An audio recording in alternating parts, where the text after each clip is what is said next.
break generational cycles.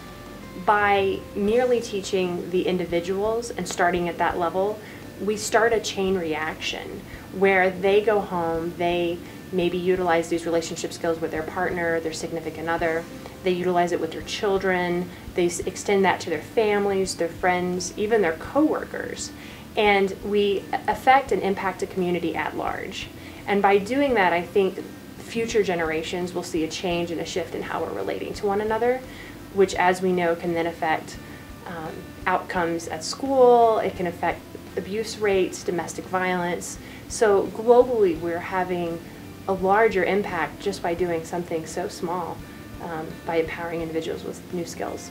When you have a family that's connected with all those benefits that come with a family, I'm sure your community is much intact, your school system, low crime, just low domestic violence, financial benefits because you have two income.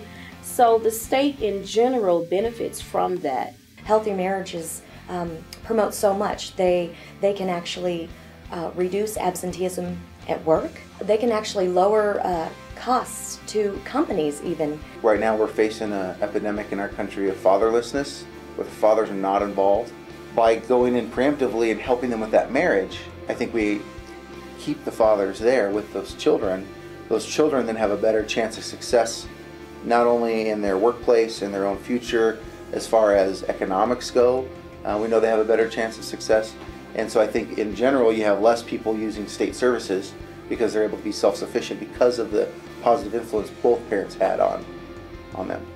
When people really get that they're accountable and responsible as husbands, as fathers, then they're less likely to make choices that put themselves at risk, but also put their families at risk and their communities. They have a greater stake in it. If you have stronger couples who have healthy marriages and can have children who feel loved and those families are stable, then you have productive citizens. You have children who graduate from high school who don't engage in the risky behaviors and the delinquent behaviors. If we can put our taxpayer dollar into prevention, then we won't be putting it into intervention. And intervention dollars just are so much costlier than those prevention dollars. It's a huge opportunity to lessen our welfare rolls, to get these kids that we're rearing on a healthy path, and to give parents the tools that they need to be able to parent well. A 1% drop in the divorce rate in Florida will save about $100 million to taxpayers, according to the taxpayer cost of divorce. We save the community millions of dollars in services that would have to be offered to people if they got divorced for their kids and for them and welfare. We know that this is perhaps one of the most efficient uses of federal funds anywhere. So the many, many families that have been kept together and who now have skills to keep from getting divorced, you can't quantify that. This is the greatest bang for the buck because now we're putting a guardrail at the top of the cliff instead of sending an expensive ambulance to the bottom of the hill.